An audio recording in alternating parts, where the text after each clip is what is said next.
Will electric cars replace cars with internal combustion engines?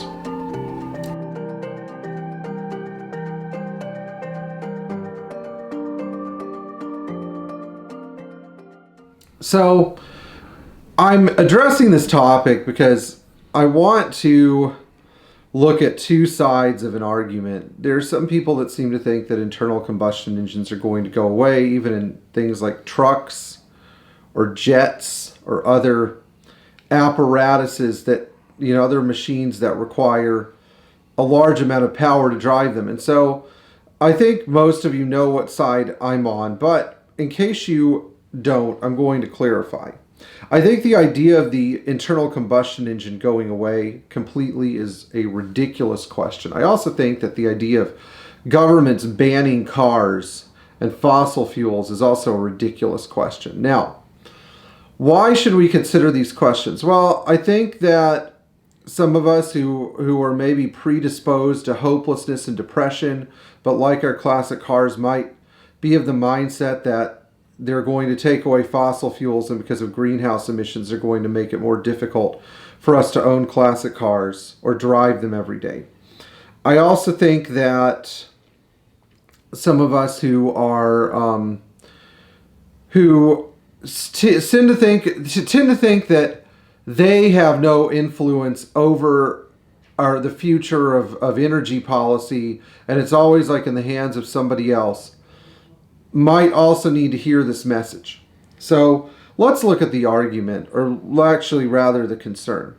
So the concerns of most people who think that energy is going to dramatically shift in the United States and the rest of the world believe that governments are going to start outlawing vehicles that are run on hydrocarbons, that the aggressive plans of manufacturers to shift to all electric fleets are eventually going to terminate use of the internal combustion engine, that the electric car will eventually replace the gasoline car, and then finally that we'll be forced to or will have to drive either self-driving cars or electric cars as our daily transport, and we won't be able to get fuel or fluids for our classic cars.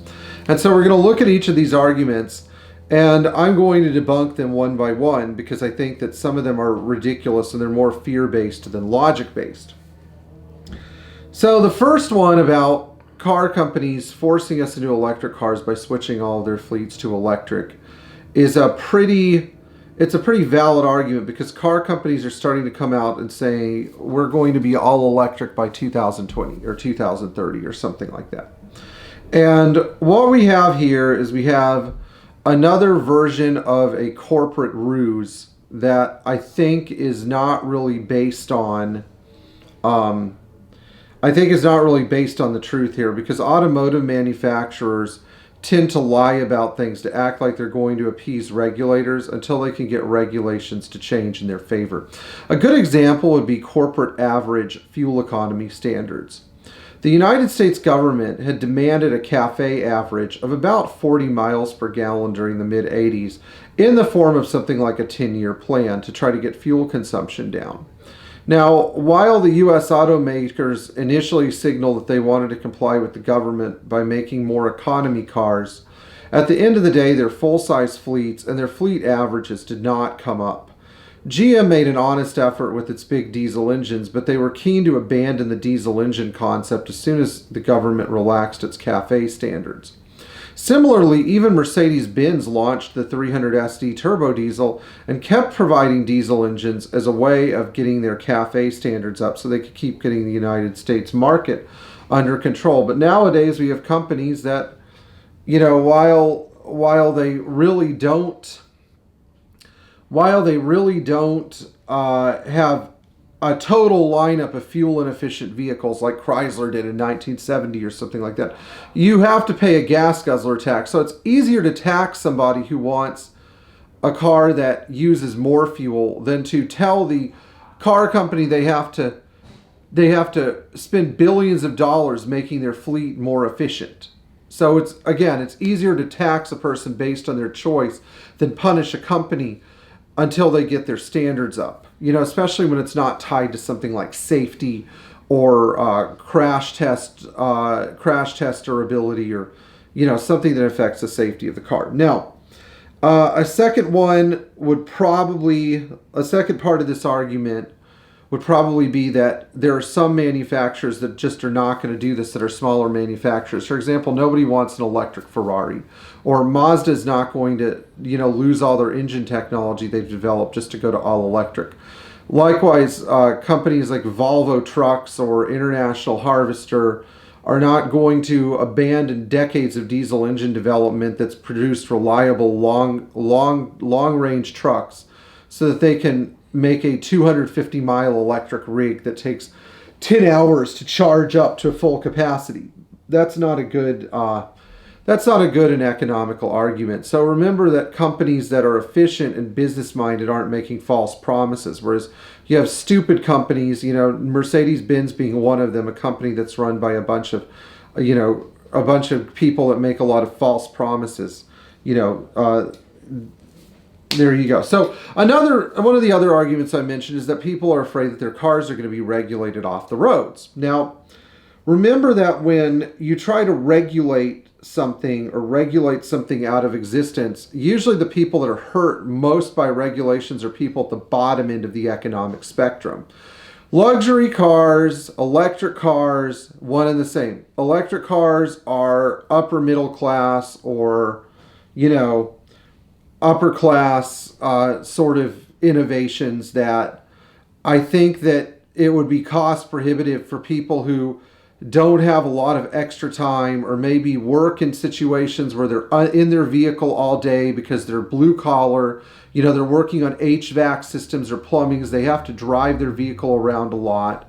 This isn't a practical solution for them. And I think that the people who like to make this argument about electric cars being legislated off the roads are forgetting about the fact that, hey, maybe we don't all work at home from our cushy office and use our car once a week to go to Costco for our grocery pickup. This isn't a way of life for a lot of people, including me. And so I find that the economic cost to society would just be too great to totally abandon the internal combustion engine. Now, of course, another one of the arguments is about fossil fuels being legislated out of existence. I think in this case, we need to go look at something like the Deepwater Horizon oil disaster, or the Exxon Valdez, to realize how close the energy companies and the U.S. government are intertwined. If you, for some reason, think that the U.S. government makes energy policy, you're absolutely out of your mind. The people who make energy policy are the people who run big oil. And, we're seeing some backlash against big oil, which, like with the Keystone pipeline and its cancellation, this is probably a very bold move of President Biden to cancel this pipeline, because most presidents would not have the nerve to stand up to an oil company. I'd consider that a pretty bold and somewhat historic move. But for the most part, oil companies provide so much revenue so that society can keep running, and so many jobs, and they provide so much infrastructure. I mean, half the city of Houston would plunge below the poverty line if there wasn't an oil industry, if you think about it. The GDP of South Dakota would be fractured by millions of percents. I don't know, something like that. I mean, it would just be devastating for certain states. And what we're seeing here is this argument that people like to make, where they think that for some reason the individuals in a society provide its infrastructure and its income and exercise control, where in reality corporations and big conglomerates have much more control over energy policy. Now, a last argument that I want to address, of course, is, I know in Europe it's a little bit different, where they're banning cars, especially diesel cars, in certain cities. But we can't really look at the way that cities are run as a metric for how they're going to be run all over the world. For example, in the developing world, like Kazakhstan, where people still use horses, energy policy is not going to shift towards electric cars like it is in China. But as some markets close down, new markets open. A good example of this would be how people in India are coming to the United States, seeing our classic cars and becoming interested in classic cars. or how there are reversion markets, such as in Scandinavia, where people in Sweden, Norway, and Denmark, after years of clean energy policy, have decided that they can reward themselves by having a classic car they use occasionally. This represents too small of a problem for a government to deal with in terms of clean energy policy. And so while they might try to ban cars altogether in certain areas, what we're probably going to see is we're probably going to see an exemption at some point in these cities for the use of classic cars as something that people use as sort of a fun thing. And I don't envision like the complete obliteration of cars, or at least hydrocarbon fueled cars in cities like London. I think that eventually politicians will step in, because leadership changes that will actually be rational about the policy and give people the right to use their cars, in a way that is fun and enjoyable, even if it's not every single day. Anyway, I hope you like this video. I can't wait to see your comments about it. Please like, share, and subscribe. And if you think that you might want to support this channel on Patreon, we would really appreciate it. In the meantime, give us a like and a thumbs up, and tap the bell for notifications so you can see our next videos. And on Saturday, February 6th, I'm going to do a Q&A with MBCA. So please email me at mbownersforlife@bellsouth.net if you would like to join MBCA so you can jump on the Zoom presentation, or if you'd like the link to our MBCA events and member resources YouTube channel so that you can watch along from there during the live event. Thank you. Too much breakfast this morning. Thank you so much for watching, and don't worry about things you have no control over.